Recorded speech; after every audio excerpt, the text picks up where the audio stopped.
Amados amigos, queridos irmãos, boa tarde a todos. Que a paz do nosso Mestre Jesus, o amor de Maria de Nazaré, a ajuda dos benfeitores espirituais nos envolva, nos fortaleça, hoje, amanhã e sempre. Mais uma vez nós estamos aqui para conversar um pouco mais sobre o Evangelho segundo o Espiritismo, obra-chave para nós no aprendizado não apenas da religião, mas também da filosofia, da ciência, trazida pela doutrina espírita. Hoje é importante para nós. Vamos iniciar o capítulo 2, Meu reino não é desse mundo, palavra de Jesus. E aqui, para nós nos localizarmos como que esse contexto apareceu, como que Jesus disse esse ensinamento que nós encontramos no Evangelho de São João, trata-se de um momento em que está Jesus, já aprisionado, na presença que ele é levado a Pilatos. E Pilatos então pergunta a Jesus: vós sois rei dos judeus? Porque então todos tinham em Jesus uma figura de uma realeza. E Jesus responde sabiamente que meu reino não é deste mundo. E ainda completa: se o meu reino fosse desse mundo, não cairia nas mãos dos judeus com certeza, porque os seus anjos, os seus benfeitores espirituais, os seus amigos da espiritualidade o auxiliariam. E termina Jesus, depois desse diálogo: eu não sou rei, eu não vim a esse mundo senão para testemunhar a verdade. Quem segue a verdade, quem pertence à verdade, ou quem buscar a verdade, seguirá certamente os passos de Jesus. Então, nessa lição grande, bonita e muito ampla sobre a realeza de Jesus, o reino de Deus, que no capítulo seguinte nós vamos ver que essas moradas de Deus são muito amplas, mas o reino de Deus tem uma explicação de ser. Nós encontramos no comentário do Evangelho, seguindo o raciocínio aqui do meu reino não é deste mundo, comentários sobre a vida futura. Como nós vamos conseguir entender, conhecer e nos prepararmos para ir a um dos reinos de Jesus, a um dos locais de amor, de caridade, de luz? Como nós vamos conseguir preparar o nosso futuro se não iniciarmos hoje? Veja só, o Evangelho traz para nós um conceito de vida futura em que, com o amadurecimento da humanidade, com o amadurecimento cada vez maior da moral cristã, de conceitos de amor, de caridade, beneficência, com então cada vez mais a prática do amor, no seu sentido mais amplo, nós temos então o crescimento material e moral do planeta e o nosso.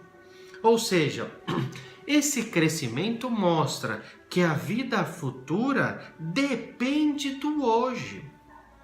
Eu preciso ter fé na vida futura além da minha vida física como encarnado, como nós aqui, ter fé que o que eu fizer hoje, presentemente, vai refletir sim no meu futuro, na minha vida como um espírito, um ser eterno, criado lá atrás, simples e ignorante e que vem caminhando devagarzinho, lenta, mas gradualmente, num processo de evolução.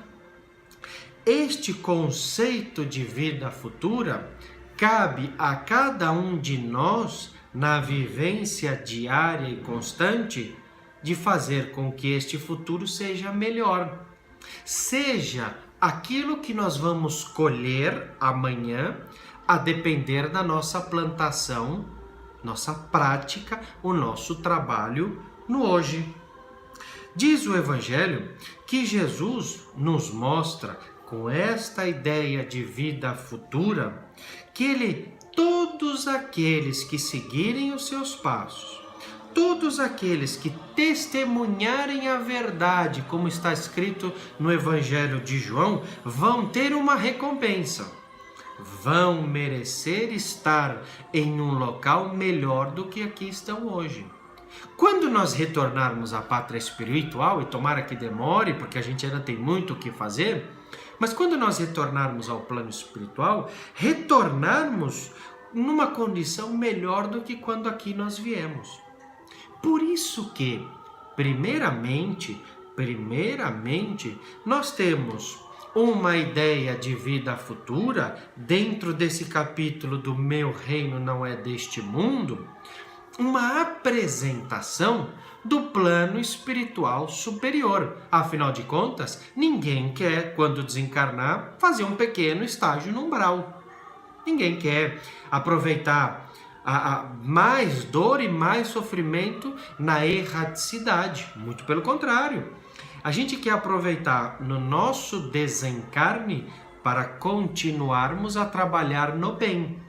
E por isso, esta vida futura é apresentada como o plano espiritual melhor, mais evoluído, mais sublimado em termos de sentimentos e de moral. Para tudo isso, repetimos, o hoje se faz extremamente presente. E por isso então, que para a gente compreender a vida futura dentro, repetimos, desse capítulo Meu Reino Não É Desse Mundo, há que se compreender um conceito de vida transitória, de vida temporária. Veja só, vamos repetir. A vida futura vai se relacionar o dia que, por exemplo, eu desencarnar, retornar à pátria espiritual e tomar a Deus que seja numa condição melhor do que quando eu aqui vim. Isso é fato. Isso é a fé em que eu vou trabalhar hoje para colher amanhã. Mas, para que este amanhã seja algo real, para que este amanhã seja algo produtivo, é necessário nós termos em mente um conceito de vida transitória, temporária, como vocês se sentirem mais familiarizados com o termo. E essa ideia de transitoriedade, de temporariedade, se relacionaria com a vida espiritual ou com a vida física? A vida espiritual, o espírito, é eterno. O espírito é imortal.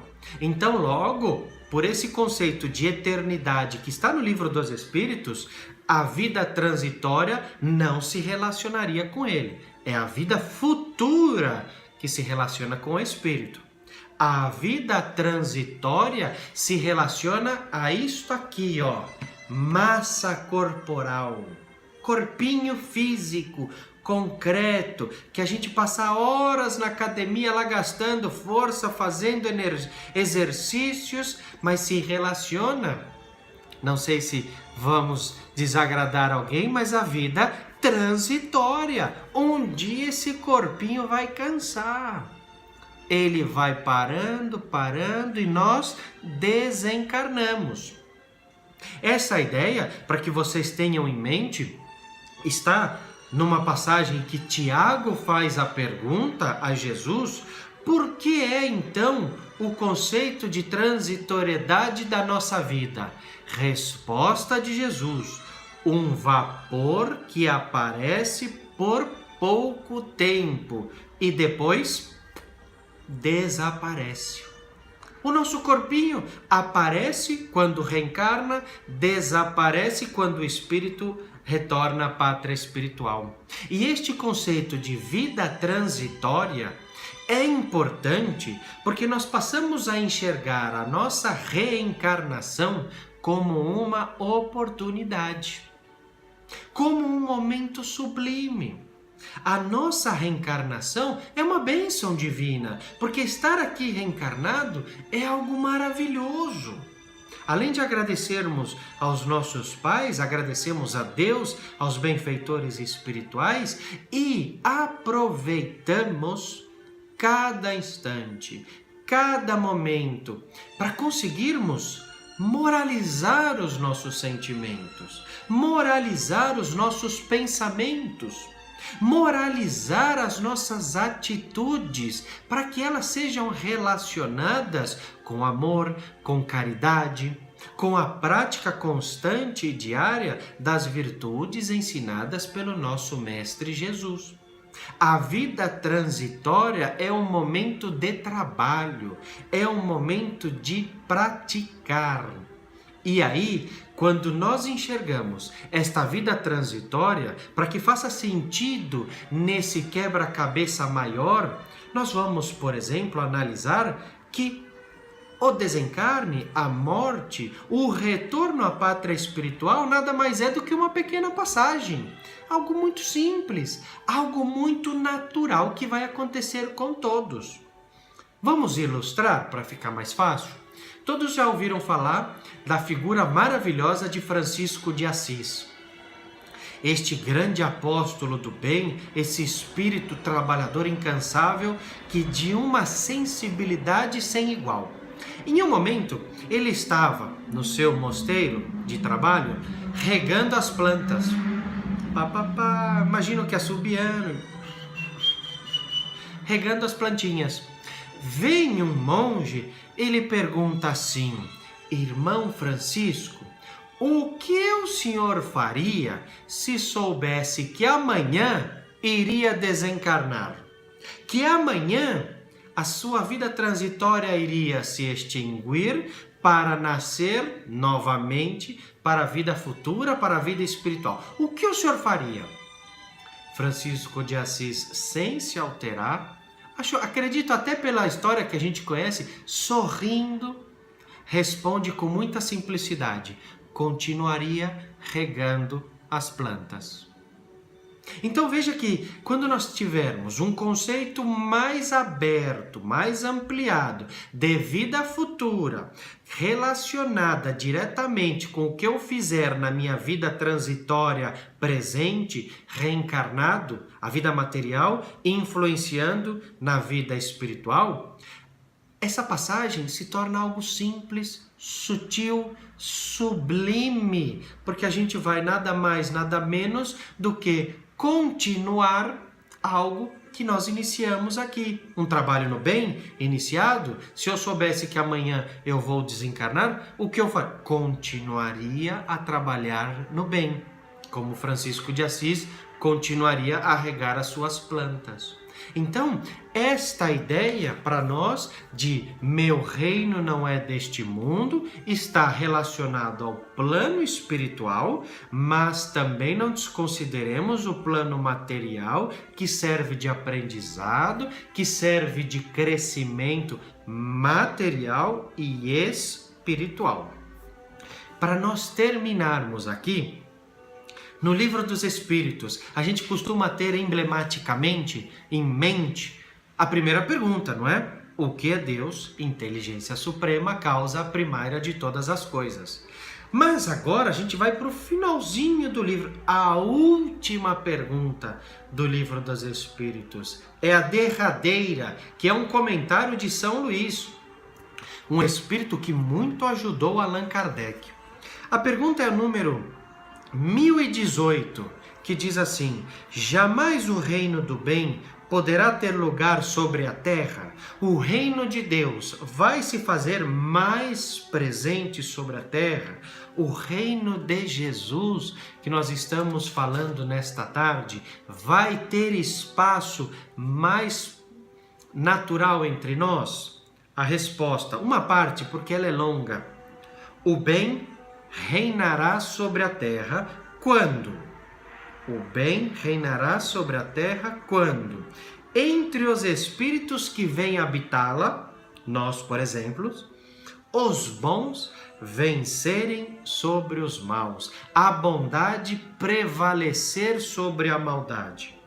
Então, estes bons espíritos farão nela reinar o amor, a justiça, a caridade, que são a fonte do bem e da felicidade.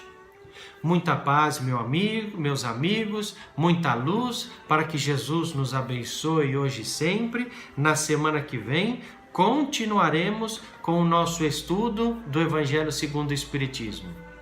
Até mais!